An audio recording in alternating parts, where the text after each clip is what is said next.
नमस्कार विद्यार्थी मित्रांनो, राजमुद्रा अकॅडमी लातूर. मी प्राध्यापक नितीन रेड्डी सर आपलं ऑनलाईन लेक्चरमध्ये स्वागत करीत आहे. बघा, आज व्हिडिओमध्ये 3-4 व्हिडिओ आतापर्यंत मी बनवून टाकलेले आहेत. आता पण या ठिकाणी मी व्हिडिओ ऑनलाईनमध्ये सुरुवात करत आहे. ह्याच्यामध्ये आपण आज अपूर्णांकातल्या क्रियाबद्दल पाहणार आहोत. याच्या अगोदर मी काय सांगितलं, गणितातले बेसिक नियम सांगितले होते. पाठीमागले व्हिडिओची लिंक असेल ते पहा. आणि त्याच्यामध्ये मी अगोदर सर्वात प्रथम घेतलं होतं तुम्हाला बेसिक गणिताचं. बेसिक नंतर मी पूर्णांक संख्याबद्दल बोललो आणि आता त्याच्यानंतर मी पूर्णांक संख्येनंतर मी अपूर्णांक संख्याबद्दल सांगणार आहे. आता अपूर्णांक संख्यामध्ये आपण काय करू आता अपूर्णांकाचा लहान मोठेपणा. आता अपूर्णांक म्हणलं की बाबा त्याच्यात अपूर्णांकाचा लहान मोठेपणाबद्दल रेग्युलर क्लास 3 क्लास 4 च्या एक्झाम मध्ये रेग्युलर प्रश्न असतात. अपूर्णांकाचा लहान मोठे पण एक्झाम मध्ये असतात. आता अपूर्णांकाचा लहान मोठेपणा सांगत असताना आता हे बघा आता की ह्याचे काही नियम आहेत. एक 5 नियम आहेत, 4-5 नियम आहेत. तसे नियम आणखी उपनियम जर घेतले तर 5-7 पण होतात. बरं, मी काय करतो, एक 5 नियम सांगतो आणि त्या 5 नियमाला अनुसरून तुमचे उपनियम सुद्धा मी सांगण्याचा प्रयत्न करतो. परंतु मुख्य 5 जर लक्षात ठेवलात हे नियम तर तुम्हाला ह्याच्यावरला कुठलाही गुण जाणार नाही, तुमचा कुठलाही एखादी गुण जाणार नाही. म्हणजे कसं, थोडक्यात बघा, पहिला नियम दिला इथं, जर दिलेल्या अपूर्णांकाचा अंश समान असेल, अंश समान आहे, अपूर्णांक आहे, अपूर्णांकाचा लहान मोठेपणा घेतोय आणि ह्या अपूर्णांकाच्या लहान मोठेपणामध्ये पहिला नियम तुमच्या समोर आहे. जर दिलेल्या अपूर्णांकाचा अंश समान असेल, हो का बघा, अंश समान असेल, हे महत्वाचं आहे. अंश समान असेल तर ज्या अपूर्णांकाचा छेद मोठा तो अपूर्णांक लहान, म्हणजे अपूर्णांकाचा छेद मोठा तो लहान आणि ज्या अपूर्णांकाचा छेद लहान तो अपूर्णांक मोठा असतो. हा नियम आहे आणि हे त्याचं हे उदाहरण आहे. सोपं आहे, खूप अवघड नाही. आणि एक छोटासा या ठिकाणचा हा एक 10-20 मिनिटाचा व्हिडिओ आहे, परंतु लहान मोठेपणाचा कसलाच गुण तुमचा जाणार नाही. विदिन सेकंदामध्ये तुमचे उत्तर असतील. बघा, सर्वात लहान अपूर्णांक, मग मी सांगितलं वर नियम आहे, खाली उदाहरण आहे. मग ह्याला चढत्या उतरत्या अशा वेगवेगळ्या क्रमाने पण घेता येते. सर्वात लहान अपूर्णांक, मग आता अंश तुमचे समान असतील तर अंश समान असतील तर हे 17ला 17 अंश जशास तसं ठेवायचा. आणि ज्या अपूर्णांकाचा या ठिकाणी ज्या अपूर्णांकाचा अंश त्या ठिकाणचा बघा, आता अंश तर समान आहे, छेद मोठा असतो. छेद कुणाचा मोठा आहे सांगा? 12, 29, 14, 22. बोला, कोणता छेद मोठा? ह्याला छेद म्हणायचं, ह्याला अंश म्हणायचं. अपूर्णांक माहित आहे ना, अपूर्णांकामध्ये वेगवेगळे टप्पे पडत असतात. व्यवहारी अपूर्णांक असतो, व्यवहारी अपूर्णांक. दुसरा असतो तो म्हणजे दशांश अपूर्णांक असतो, दशांश अपूर्णांक. पुन्हा त्याच्यानंतर असतो आवर्ती दशांश अपूर्णांक असतो, अपूर्णांक असतो. आता मी काय करतोय लक्षात घ्या, अगोदर मी सर्वात प्रथम ह्या व्यवहारी अपूर्णांकाबद्दल बोलणार आहे. व्यवहारी अपूर्णांक म्हणजे काय? ज्या अपूर्णांक, आता हे बघा पेपर मध्ये क्लास 2 पर्यंत प्रश्न विचारले. काय प्रश्न विचारले त्यांनी? दशांश अपूर्णांक खालील पैकी कोणता आहे? म्हणजे ज्या अपूर्णांकाचा छेद असा असतो 10च्या, म्हणजे 10च्या म्हणजे कसं, एकावरती 0 आहे किंवा 2 0 किंवा 3 0 किंवा 4 0. एकावरती जेवढे शून्य देतात, एकावरतीच बरं, 2 वरती 3 वरती नाही. अंशात काही का असतात, मग इथं 19 असतील, इथं 215 म्हणतात, किंवा या ठिकाणी आणखीन काहीतरी 7251 म्हणून, किंवा या ठिकाणी 9 म्हणून. हे तुमचे सगळे अपूर्णांक जे आहेत ते दशांश अपूर्णांक. ज्या अपूर्णांकाचा छेद अशा पटीत येतो त्याला दशांश अपूर्णांक म्हणायचं. आणि ज्या अपूर्णांकाचा छेद अशा 10च्या पटीमध्ये येणार नाही, अशा 10च्या पटीत म्हणतो मी, 10, 20, 30, 40 असं नाही. 10 गुणिले 10 गुणिले 10 गुणिले 10 अशा पटीत येत नसतो, त्याला म्हणायचं व्यवहारी अपूर्णांक. फक्त ही पट नसावी, त्याला म्हणायचं व्यवहारी अपूर्णांक. आवर्ती दशांश म्हणजे दशांश चिन्हाच्या पुढे एखादा अंक जर रिपिटेशन होत असेल 5 5 5 5 त्याला म्हणायचं असतं आवर्ती दशांश अपूर्णांक. हे सगळे घटक मी त्या ठिकाणी पुन्हा क्लिअर करणार आहे. आता फक्त माझा व्यवहारी अपूर्णांक आहे आणि ह्या व्यवहारी अपूर्णांकातला लहान मोठेपणा मी सांगतोय. रेग्युलर प्रश्न याच्यावरती हे एक प्रश्न हमखास असतो. मग आता लहान मोठेपणा जर दिलेल्या अपूर्णांकाचे चे पाहिजे बरं, इथं चा झालंय. अपूर्णांकाचे अंश समान असतील किंवा अंश समान असेल तर ज्या अपूर्णांकाचा छेद मोठा, बघा अंश तर समानच आहे ठेव का, म्हणून 17 ला 17 ठेवा. आता ह्यांच्यातला छेद बघा, आता कोणता मोठा छेद आहे? 22 आहे, 14 आहे, 29 आहे का 12 आहे? ठेव का, हे 29 मोठा आहे. हा पूर्ण अपूर्णांक जो असतो तो तुमचा लहान अपूर्णांक असतो. आता ह्याला सोडवण्याच्या भरपूर पद्धती आहेत बाबा. आता काय जणाला वाटतंय मी तिरकस गुणाकार करून सोडवतो, बस आता तिरकस गुणाकार करत 29 गुणिले 17 म्हण, पुन्हा 12 गुणिले 17 म्हण, किंवा असा घे पुन्हा सोडवा.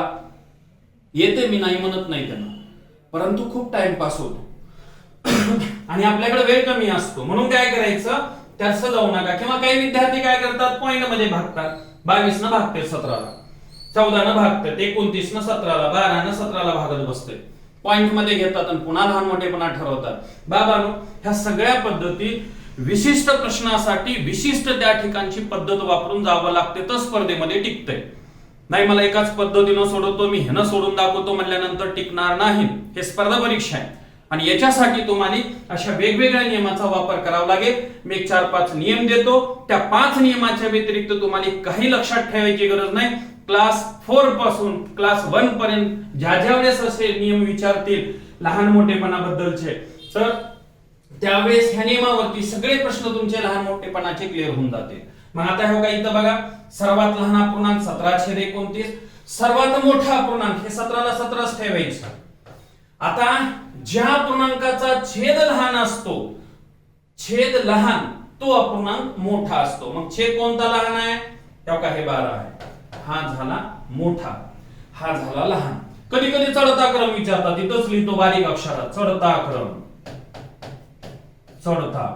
ह्यालाच दुसरं सुद्धा नाव आहे, काय म्हणतात त्यालाच? आरोही क्रम. ह्यालाच एक आणखी दुसरा एक, हे पहिला प्रकार, एक दुसरा एक असतो, ह्याला उतरता क्रम, उतरता किंवा अवरोही क्रम, असेंडिंग ऑर्डर, आणि ह्याला डिसेंडिंग ऑर्डर म्हणायचं इंग्रजी मधले शब्द. हे पण लगेच क्लिअर करतो. आता समजा चढता क्रम म्हणले, मग काय करावं लागेल? चढता क्रम म्हणजे नावातच आहे, चढ म्हणजे लहान मोठा मोठा मोठा. उतरता म्हणलं मोठा लहान लहान लहान, तसंच ठेवायचं. पर्यायी नाव लक्षात ठेवा. मग आता चढता क्रम आहे, चढता क्रम म्हणजे लहान घ्यायचा आहे. म्हणजे 17 छेद किती आहेत रे बाबांनो? कधी कधी असा पण प्रश्न असतो, 17 छेद 29 आहे. ओके, आता 17 छेद 22 आहे, 22 आहे.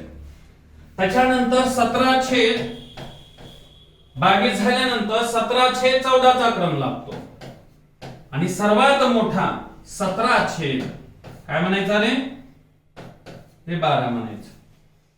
आता उतरता किंवा अवरोही म्हणलं की उलट ठेवायचं त्याला. म्हणजेच काय होईल?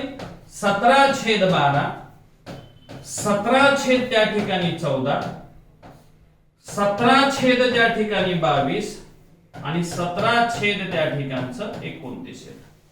बस ह्याच्याबद्दल एक तर पेपर मध्ये सर्वात लहान विचारतात किंवा सर्वात मोठा विचारतात, किंवा चढता क्रम म्हणतील किंवा उतरता क्रम म्हणतील, किंवा चढत्या क्रमाने शेवटून दुसरा म्हणतील, शेवटून दुसरा म्हणलं की हे, आणि चढत्या क्रमाने दुसऱ्या म्हणलं की हे असतं, काही नाही म्हणलं की हे, आणि शेवटून म्हणल्यानंतर तिकडूनच इकडे यायचं, चढता उतरता. ठीक आहे, नेक्स्ट पुढचा प्रश्न, पुढचा नियम. हा बघा सोपे आहे, जिथं अवघड आहे तिथं वेगवेगळ्या पद्धतीनं सांगतो. इथं सोपं आहे तिथं सरळ जाऊता. दुसरा नियम, जर दिलेल्या अपूर्णांकाचे छेद समान असतील, अपूर्णांकाचे चा झालेला आहे, अपूर्णांकाचे छेद समान असतील तर ज्या अपूर्णांकाचा अंश लहान असतो तो लहान अपूर्णांक आणि ज्या अपूर्णांकाचा अंश मोठा असतो तो अपूर्णांक मोठा असतो. आता बघा सगळ्यांचे छेद किती येत रे? 37 37 37. मग अशा वेळेस काय करायचं? ह्या का छेद समान आहेत ना, 37 ला 37 लहान काढायचा ना, लहान असतो तो, हे सरळ छेदातलं नाही म्हणायचं छेद समान असल्यास. आणि ह्या पूर्णांक संख्यामध्येच बघायचं लहान कोणता आहे ते. लहान मोठा असेल तर मोठं, अख्खा पूर्णांक लहान मोठा होतो. आता लहान कोणतं झालं? 18. हे काय? हे 18 हे लहान अपूर्णांक 18 चे 37. आता मोठा आहे हे काय? हे 37 ला 37 कारण छेद समान आहे. आता मोठा घ्यायचा आहे, ज्याचा छेद मोठा तो मोठा. कोणता मोठा आहे? 45. हो काय? हे 45. बस आता चढता उतरता कळते तुम्हाला, मग मी सांगितलेलं आहे. नेक्स्ट पुढच्या प्रश्नामध्ये बघा. हा बघा, हा महत्वाचा नियम आहे. पहिले दोन पण तितकेच महत्वाचे. ह्याला वेगवेगळ्या पद्धतीने सोडवू शकत नाही. आणि जर ह्याला जबरदस्तीने जर वेगवेगळ्या पद्धतीने सोडवण्याचा प्रयत्न केला तर आपला रिझल्ट जाणारच आहे. येतो परंतु खूप वेळ लागतो त्याला. आता ह्याला ह्या नियमात बसले की याच पद्धतीने सोडवायचं. काय नियम आहे? जर दिलेल्या अपूर्णांक छेदाधिक असेल आणि त्यांच्या अंश छेदातील फरक समान असेल. बघा छेदाधिक आहे, छेदाधिक आणि अंशाधिक कळतंय का? दिलेल्या अपूर्णांकाचा छेद मोठा असेल तर छेदाधिक म्हणायचं आणि जर अपूर्णांकाचा अंश मोठा असेल तर त्याला अंशाधिक म्हणायचं. आता या ठिकाणी बघा, आता हे दिलेले सगळे अपूर्णांक जे आहेत ते म्हणजे तुमचे छेदाधिक आहे. म्हणजे बघा इथे 21 आहे, इथे 23 आहे, इथे 19 आहे, 21 आहे, 27 आहे, इथे 29 आहे, 13 आहे, 15 आहे. मग दिलेल्या अपूर्णांकाचे दिलेले पहिले अगोदर लक्षात घ्या, दिलेले सगळे अपूर्णांक छेदाधिक आहेत आणि त्यांच्या अंश छेदातील फरक समान आहे. आता इथं 23 आणि 21 मधला फरक किती येतो रे? का 2 येतो. इथं फरक किती येऊ लागलाय? 2 येतो. इथं फरक किती येतोय? 2 येतोय. इथं फरक किती येतोय? म्हणजे दिलेल्या सर्व अपूर्णांकाच्या अंश छेदातला फरक जर समान असेल तर, आता पुढचा बघा, ज्याचा अंश मोठा तो मोठा अपूर्णांक आणि ज्याचा अंश लहान तो लहान अपूर्णांक. मग आता ज्याचा अंश, आता बघा, आता ज्याचा अंश लहान तो लहान अपूर्णांक. मग लहान कोण आहे याच्यामध्ये? 13, म्हणून 13 छेद 15 म्हणायचं.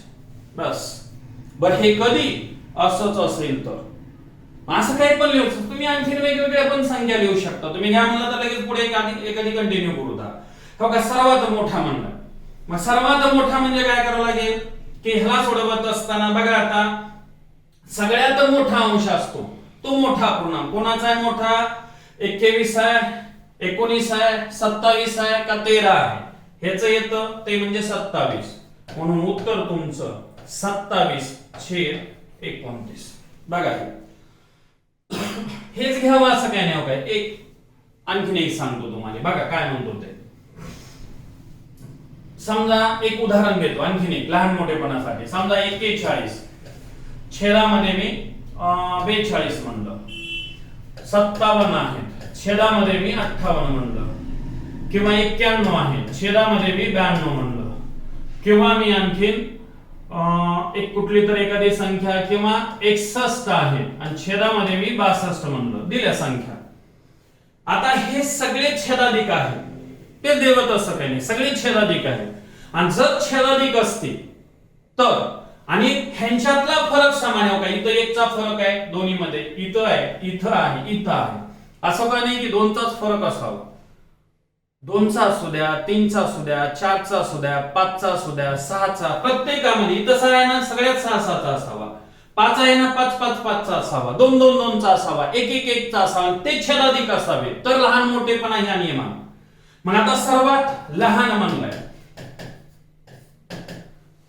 ज्याचा अंश लहान तो लहान आहे. कोण लहान आहे याच्यात? 41. मग 41/42. आणि मोठा आहे हो का? बघा कोणता आहे? कोणाचा मोठा आहे? 91 छेद हे का? हे 92. आणि जर पाहायचं असेल तर हे का? बघा आता 91/92. लहान तो लहान आणि मोठा तो मोठा. आलं? चल नेक्स्ट पुढच्या स्लाइड मध्ये जाऊत आपण. एक मिनिट हा. आता माझा चौथा नियम बघा. झाले 3 झाले. मी चौथ्या नियमात आलोय.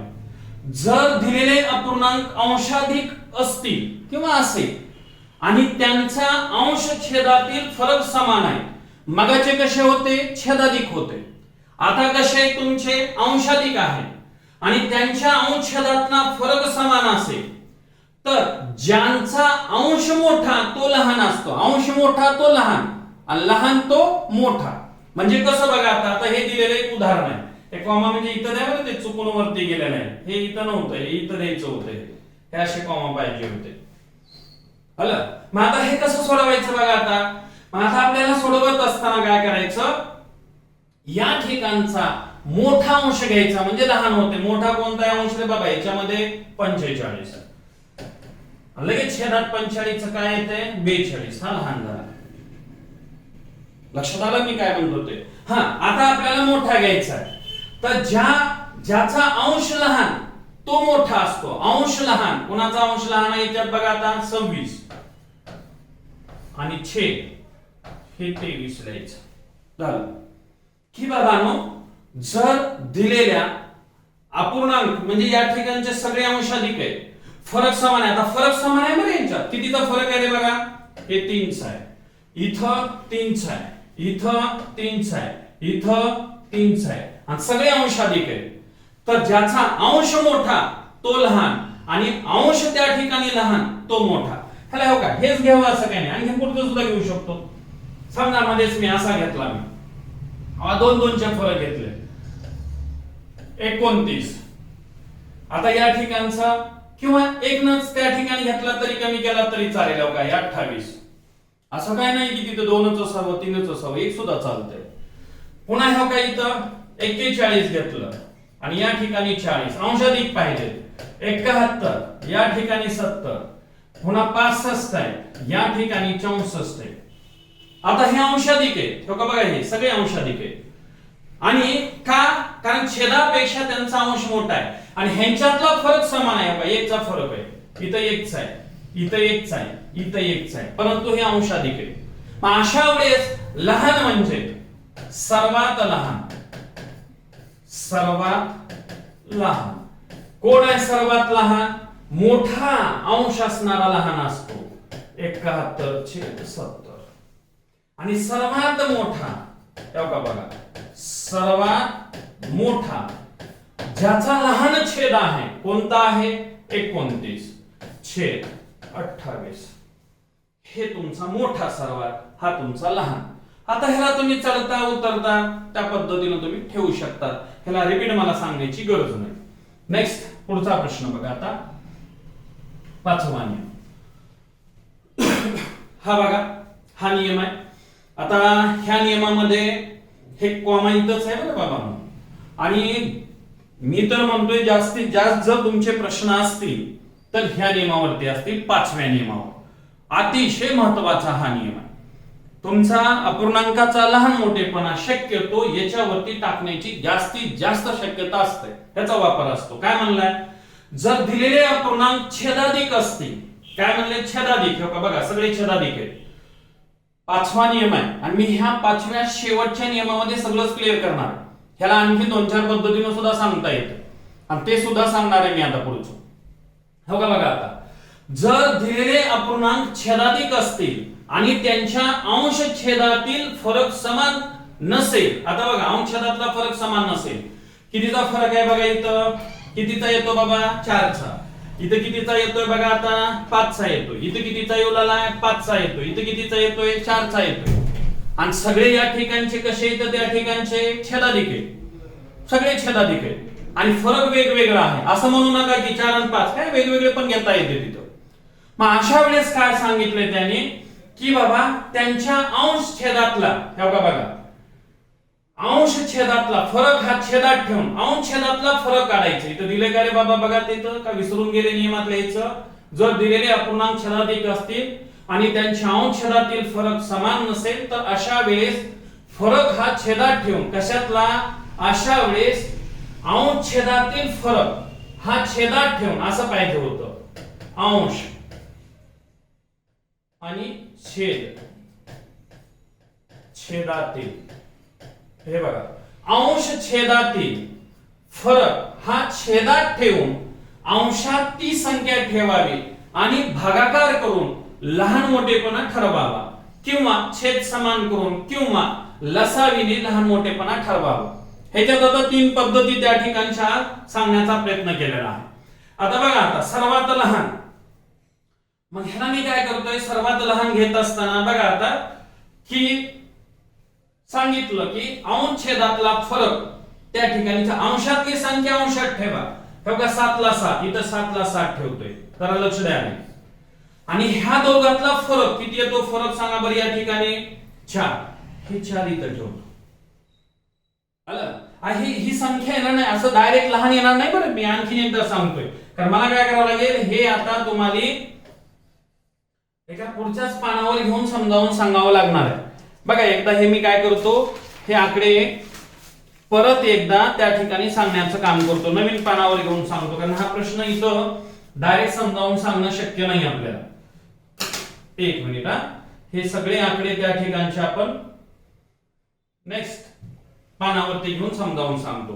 हो का, इथं काय होतं बघा आता, 7 छेद 11, 7 छेद 11, 8 छेद या ठिकाणी 13 होतं, परत 9 छेद या ठिकाणी 14 होतं आणि 11 छेद या ठिकाणचा 15 होता. बघा हा नियम काय सांगतोय की बाबा अंशात, हे बघा ह्यांच्यातला फरक वेगवेगळा आहे. इथं कुठं तर 4 आहेत, काही जणांचा 5 आहे, 2 4 आणि 2 5 असं काही असावेत, असं काही नाही. 4 5 6 7 8 9 किती वेगवेगळे फरक असावेत. आणि असा ज्या वेळेस असतंय त्यावेळेस तुम्ही काय करायचं, अंशातली संख्या जशाच तशी ठेवायची 7, आणि ह्याला ह्यांच्यातला फरक काढायचा, अंशात आणि छेदात कितीचा फरक आहे तो म्हणजे 4. या काही इथं 4 ठेवायचं, हे 8 अंशातला अंशात ठेवायचं. अंश छेदातला फरक किती येतोय, अंश छेदातला फरक सांगा त्या ठिकाणचं किती आला, 5 येतोय. हो काय, आता हो काय, अंशातलं 9 ला 9 ठेवायचं, ह्यांच्यातला फरक किती येतोय त्या ठिकाणचा 5 येतोय. बघा आता इथं हो का 11 ला 11 ठेवायचं, अंश छेदातला फरक किती आलाय 4, हे ठेवायचं नाही तर 4 5 3 2 असं वेगवेगळं बी आलं तर चालतंय. असं आणखीन परत पाठ करताल की इथं समान, इथं 2 4 आणि 2 5 च यावेत, म्हणून काही बी वेगवेगळं यावं. मग अशा वेळेस ह्यानं भागायचं, म्हणजे काय होतं बघा, आता ह्यानं भागून घेऊत आपण. हो का, बघा आता काय होतंय बघा बरं, 4 1 4, परत किती उरले आता, हे 3 आहेत, आलं म्हणजे 0 पॉइंट, 4 7 28, परत 2 4 5 20. आता हे 5 1 5, परत 3 5 सख पॉइंट, 5 सख 30, परत आता सगळे 2 स्थळापर्यंत घ्यायचे, म्हणून इथं पॉइंट इथं काय करतो 0, कारण पॉइंटच्या पुढे मी कितीही 0 देऊ शकतोय. मी दशांश संख्यामध्ये पुन्हा नंतर सांगणारच आहे. आता हो का, हे बघा आता परत 5 1 5, परत किती उरले 4 5 8 40, काय नाही म्हणजे का 0, परत 4 2 8, परत 3 पॉइंट, 4 7 28, 2 4 5 20. हो का, आता ह्याला सोडवत असताना परत रिपिटेशन मध्ये हो का, बघा आता सर्वात लहान मोठं कोणतं आहे, तुम्हाला ह्या दशांश संख्येमध्ये लहान कोणता मोठे कोणता हे बिलकुल कळतंय. आता कोणता आहे रे बाबा ह्याच्यामध्ये लहान, सांगा बरं तुम्हीच. आता जर हो का या ठिकाणी असं लहान मोठेपणा कळत नसेल तर सरळ पॉइंट नाही म्हणायचं त्या, कारण कधी म्हणायचं दशांशच्या पुढे इथं 2 आहे, तिथं 2 आहे, तिथं 2 आहे, तिथं 2 आहे.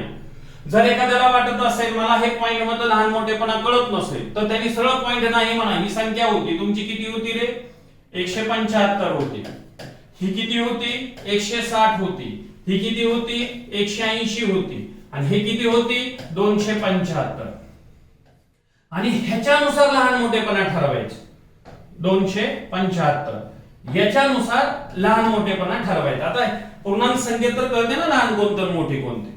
मग आता सर्वात लहान संख्या बघा, आता सर्वात लहान संख्या सर्वात लहान कोणती आहे रे बाबा? सर्वात लहान याच्यामध्ये सांगा. 160 आहे, 175, 180 आहे का 275? 160. 160 म्हणजे कोणती आली? 8/13. 8/13 ही तुमची लहान झाली. आता त्याच्यानंतर सर्वात मोठी घ्यायची आहे मला बघा. सर्वात मोठी, सर्वात मोठी बघा बरं. आता इथं बघायचं. आता 275. 275 म्हणजे किती? 11/15. ठेव काय अशा पद्धतीने ठेवायचं. 11 सर्वात लहान सर्वात मोठे. आता चढता क्रम उतरता क्रम सुद्धा या पद्धतीने येतो. आता बरेच जणांना काही प्रश्न पडला असेल उगाच ह्यांच्यातला फरक. अरे बाबा इथं जर समजा मोठ्या दिल्या, इथं 97 दिलंय आणि इथं कुठं तर 88 दिले, तर त्यावेळेस 88 न भागत बसायचं नाही का? असं पण येतंय. आता काही जणांना वाटत असेल सर डायरेक्ट 11 न भागा की त्याला येते की, मी कुठं नाही म्हणतोय. उद्या देत असताना असे नाहीत बाबांनो, असे असतील 97 आपल्याला छेदाने घ्यायचे आणि इथं म्हणलेले असतील 100 म्हणलेले असतील, इथं म्हणलेले असतील 112 आणि इथं म्हणलेले असतील 115 म्हणलेली असतील किंवा 100. तेच देऊ असं काही नाही, वेगवेगळे. मला काय सांगायचं थोडक्यात इथं वेगवेगळं 100 आणखीन त्या ठिकाणी वेगळं काहीतरी म्हणलेलं असेल, 18 म्हणलेलं असेल किंवा या ठिकाणी असं पण म्हणलेलं असेल की 58 आहे आणि ह्याला सांगितले असतील 65 आहे. झाले वेगवेगळे. मग आता काय 65 न भागत बसणार का 100 न भागत बसायचं? इथे 118 न भागत बसायचं. इथे 100 समजा इथं या ठिकाणी 100 सांगितलं की बाबा 101 आहे, तर भागत बसणार असं. मग त्यावेळेस काय करायचं? अंशात जशास तसं ठेवायचं, ह्यांच्यातला फरक काढायचं आणि हा फरक या ठिकाणी ठेवून भागायचं. लक्षात येते त्याचं महत्व काय आहे हे बाबा. अशा पद्धतीनं आता हे का हे 97 जशास तसं ठेवायचं, ह्यांच्यातला फरक हे का 4 न भागायचं. हे 112 जशास तसं ठेवायचं, हे 12 हे किती 6 येते, 6 न भागायचं. नाही तर बरेच जणांना वाटत असतं सर इथं 11 आहे, ते 11 न डायरेक्ट भागल्यास नाही आम्हाला येते की, उद्या असं टाकल्यास अवघड जातं. कसं भागणार त्याला? नाही भागता येणार. मग त्यावेळेस तुम्ही मग आता एवढे संक्षिप्त न होणारे असते. आता इथं 15 आहे, इथं कुठंतरी 19 दिले जातील, कुठे इथं 58 आहे, असं काहीतरी संक्षिप्त न होणारे देतात. मग त्यावेळेस तुम्हाला काय होतंय? अशा पद्धती तुम्हाला कामाला येतात. काय होतात? कामाला येत असतात. आता ह्या मी दुसऱ्या पद्धतीनं सांगतो. 2 मिनिट लक्ष द्या हो का. बघा ह्याला मी काय सांगतो, थोडस दुसऱ्या पद्धतीनं सांगण्याचा प्रयत्न करतो. बघा एकच मिनिट हा, सगळं मोडतोय मी.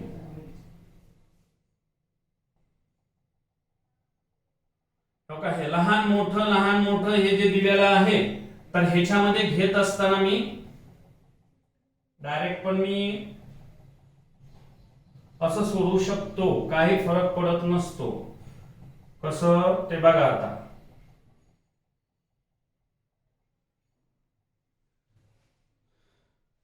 डायरेक्ट भागतायत म्हणजे कसं? आता हे काय हे असं 7 एकच मिनिट, हे 7/11 आहे, हे 8/13 आहे, हे 9/14 आहे, हे 11/15 आहे. आणि मी तर म्हणतोय तुम्ही असं सुद्धा डायरेक्ट भागला तरी काही फरक पडत नाही.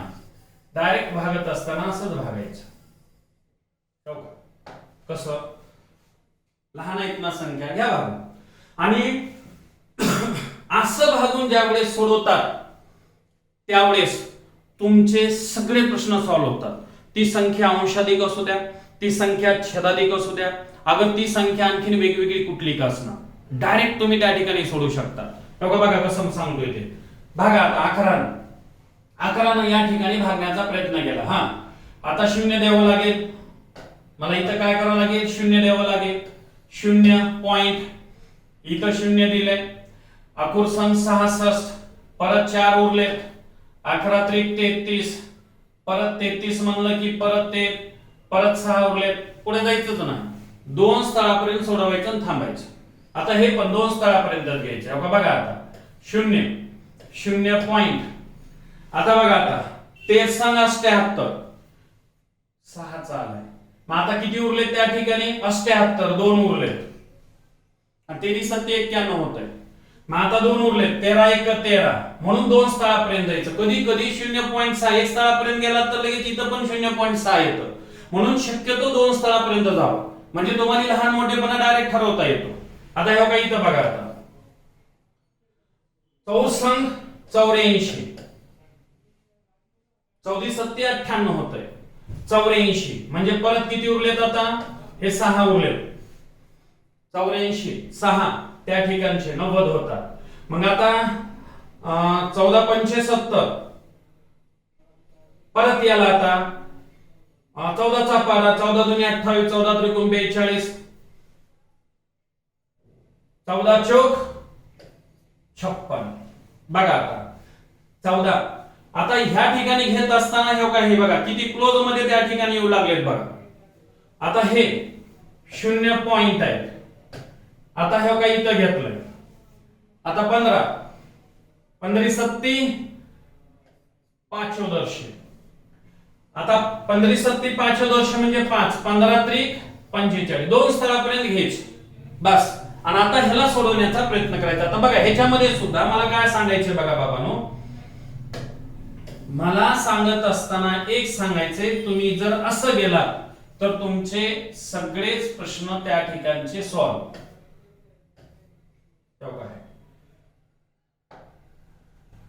इथं हे 8 होतं, इथं हे काय 9 होतं, आणि इथं हे 11 होतं. आणि आता सरळ पॉइंट नाही म्हणायचं, तुम्हाला असं पण लहान मोठेपणा कळते, परंतु 2 स्थळ त्यासाठीच घेतले. मग ही संख्या होती तुमची 63, ही होती 61, ही होती 64, आणि हे होती 73. मग तुमची सर्वात लहान जे येते, सर्वात लहान कोणती ते बाबा, सर्वात लहान सांगायच्या ठिकाणी सर्वात लहान. बघा आता इथं बघून सांगा, 61 म्हणजे तुमची 813 येते. सर्वात मोठी बघा, आता सर्वात मोठी बघा कोणती येते, सर्वात मोठी सांगा आता याच्यात. सर्वात 73 म्हणजे हे 11/15. मी मगाच्याही पद्धतीने सांगितलं, उत्तर तुमचं तेच आलं. शाही पद्धतीने सांगितलं, उत्तर तुमचं तेच आलं. उत्तरात फरक पडत नाही. परंतु हा नियम कुठं चालतो, समजा जर तुमच्या सगळ्या अंशाधिक असत्या, तुमच्या अंशाधिक असत्या, तर त्यावेळेस सुद्धा हा प्रकार चालतो. म्हणजे कसं, एखाद्या वेळेस अंशाधिक आहे, 8/2 8/3 दिलेत, किंवा 11 कुठंतरी 7 दिलेले, किंवा 8 कुठंतरी 11 दिलेले आहेत, आणि 3 कुठंतरी 5 दिलेले. आता हे काही अंशाधिक आहेत बघा, आणि काही 2 जे आहेत ते छेदाधिक. आता अशा वेळेस ही पद्धती कारगर ठरते. हा जो नियम होता, हा 5वा नियम, फक्त छेदाधिक असतील आणि अंश छेदातला फरक वेगवेगळा असेल तर चालतंय. आणि अशा प्रश्नामध्ये जर तुम्ही असं दिलात तर कधी पण लक्षात ठेवायचं, हे 2 छेदाधिक आहेत आणि हे 2 अंशाधिक आहेत. अंशाधिक असणाऱ्या संख्याच छेदाधिक असणाऱ्या संख्येपेक्षा मोठ्या असतात. आता सर्वात लहान म्हणले तर ह्या दोन्ही पैकीच असणारी, आणि सर्वात मोठी म्हणलं तर ह्या दोन्ही पैकीच असणारी. हे मात्र विसरूच नका तुम्ही. मग ह्या वेळेस असं या पॉइंटनं डायरेक्ट भागला तरी चालतंय. हा कुठं वापरायचा आणि हा कुठं वापरायचा हे पण मी सांगितलंय. आता समजा ह्याच प्रश्नाला मी आणखीन एकदा त्या प्रश्नामध्ये म्हणलं होतं बघा, छेद समान करून, मसावी काढून, लसावी काढून, असलं काय काय बोललो होतं बघा. मी वाटलं तर तेच हे काय प्रश्न लिहून ठेवलाय मी इथं. हा प्रश्न काय होता बघा, आता 7/11 ह्याच्यात वेगवेगळं दिलं होतं.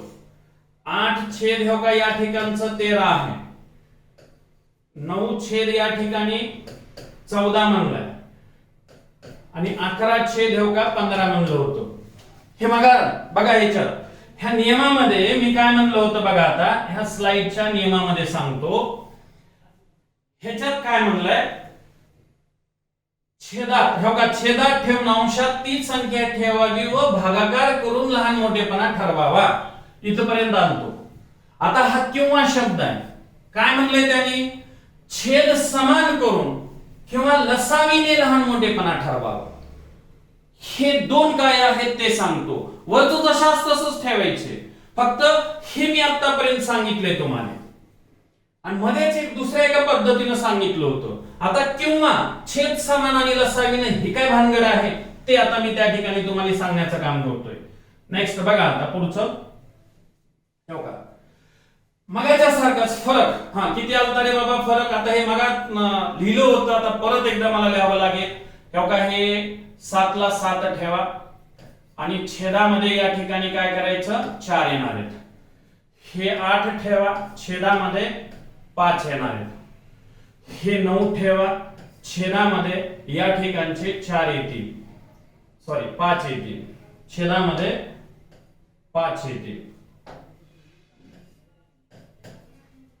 आणि हे 11 ठेवा छेदामध्ये त्या ठिकाणचे 4 येतील.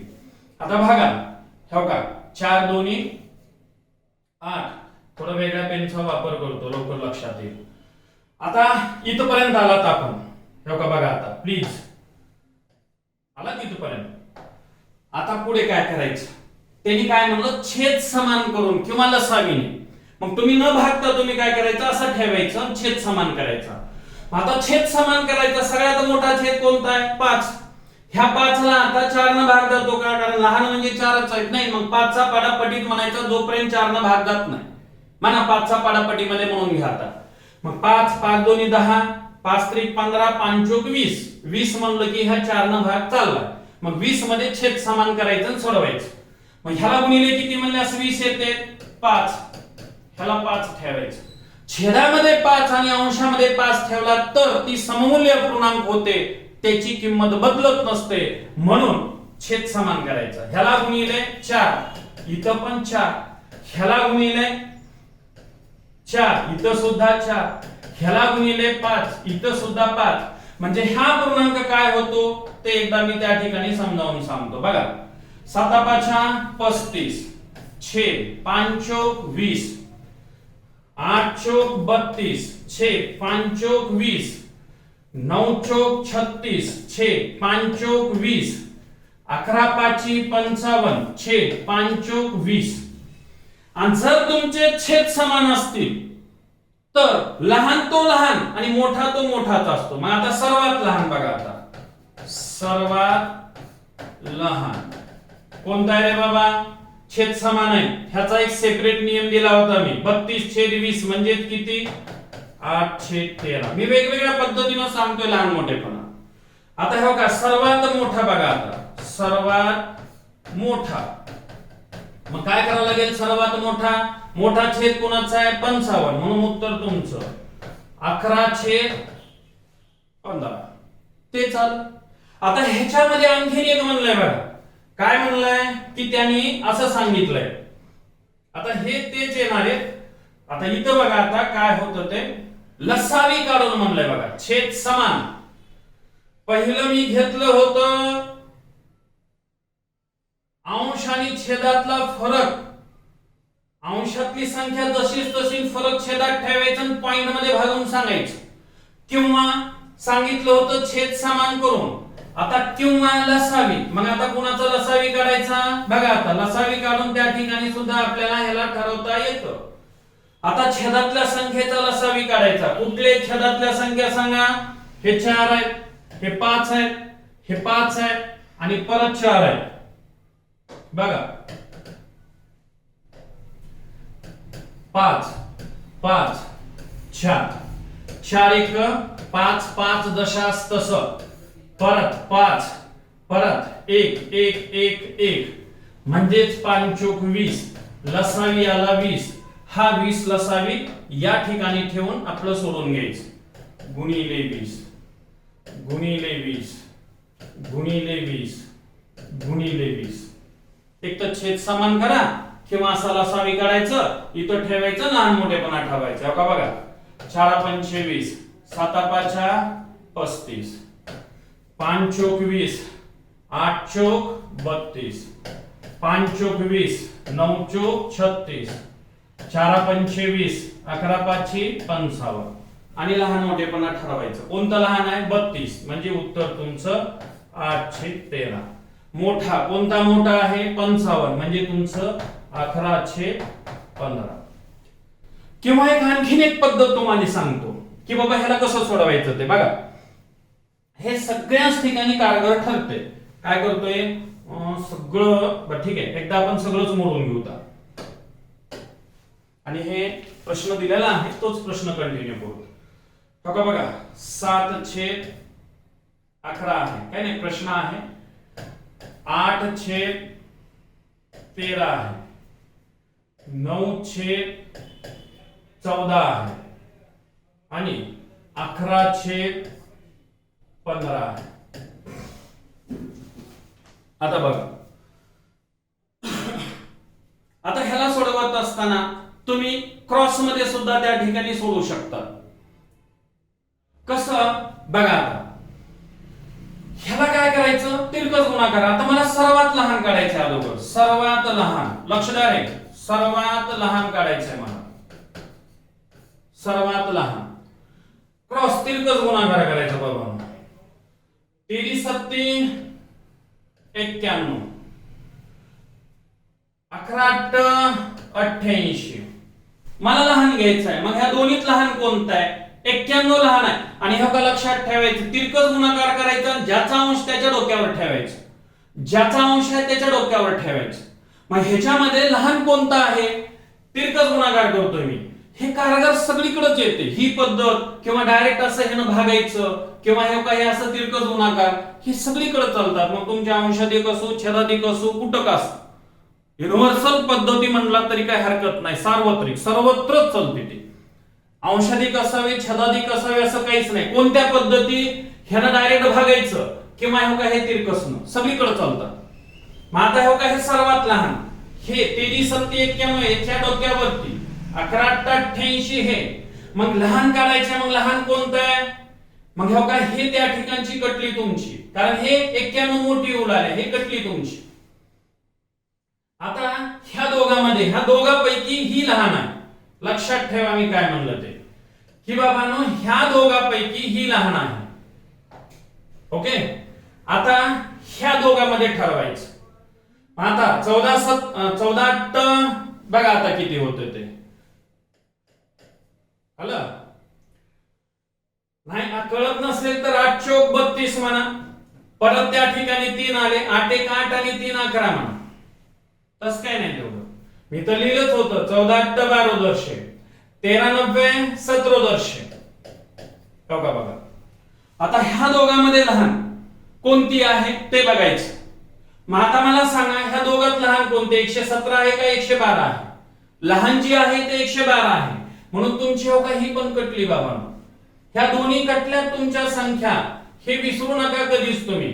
कारण काय झालेलं आहे बघा, या ठिकाणची ह्या दोघात तुलना ही लहान आली, ह्या दोघात तुलना ही लहान आली, कारण 117 112 आहे. आता ह्या दोघात तुलना करायची, ह्या दोघातली लहान कोणती ती बघायची. मग या ठिकाणी हे मोडण्याचं आपण काम करू. बघा आता मी नेमकं कशा पद्धतीने सोडवतोय ते. ह्या दोघात तुलना 15 8 20 आहे, आणि परत 11 13 1 13 3 हातसाला 1 13 1 13 आणि 1 14. मग मला सांगा 143 लहान आहे का 120 लहान आहे? 120 लहान आहे, म्हणून तुमची या ठिकाणची ही संख्या सुद्धा कटली. म्हणून तुमचं उत्तर जे सर्वात लहान संख्या उत्तर आलं ते म्हणजे 8/13. बघा मी हे पद्धत सांगितलंय, पॉज करू नीट व्यवस्थित बघा, म्हणजे तुम्हाला ही पद्धत सुद्धा व्यवस्थित लक्षात येईल. आता सर्वात मला मोठी काढायची, हो का बघा, सर्वात मोठी, सर्वात मोठी. ओके, मग काय करायचं, सर्वात लहान तुमची ही संख्या आहे बाबांनो. मग सर्वात लहान जर तुमची ही संख्या असेल तर ही मोठी असेल का? नाही, एक तर कटली. मग ह्या दोन्ही मध्ये, ह्या तिन्ही मध्येच तुलना करायची. आता एक कटली आपली, हा 14 7 98, 11 90 99. कोणती मोठी आहे? 98 आहे का 99 आहे? 99. म्हणून तुमची हे सुद्धा कटली. आता तुलना तुमची ह्या दोन्ही मध्येच करायची. परत तुलना करा आता. हा 15 90 35 135. परत 14 1 14 1 14 आणि 15. मग 135 आणि 154 आहे. मग मोठी कोणती आहे सर्वात? कारण 135 कटली मग तुमची सर्वात मोठी 1115 आली. बघा लक्षात घ्या, मी या ठिकाणी अपूर्णांकाचा लहान मोठेपणा वेगवेगळ्या पद्धतीने सांगण्याचा प्रयत्न केलाय. 5 नियम घेतले आणि ह्या 5 नियमानुसार सांगितलं ते शॉर्टकट होतात. आणि एक युनिव्हर्सल पद्धती सांगितली ही एक, आणि ह्या 15 ह्याला डायरेक्ट भागायचं. ह्या 2 पद्धती आहेत सार्वत्रिक आहेत. मग ते अंशाधिक असो छदाधिक असो अगर कुठल्या का संख्या असणार डायरेक्ट तुम्ही भागला सगळीकडे पळतात त्या. आणि ह्याच्या अगोदरच्या 5 पद्धती विशिष्ट ठिकाणीच ठेवता येतात. ते नियम एकदा व्यवस्थित बघा, तुम्हाला बिलकुल ह्या अपूर्णांकाच्या लहान मोठेपणावरचा एकही तुमचा प्रश्न जाणार नाही आणि विदिन सेकंदामध्ये सॉल्व्ह होत आहे. ठीक आहे, मी या ठिकाणी थांबतो. धन्यवाद, थँक्यू.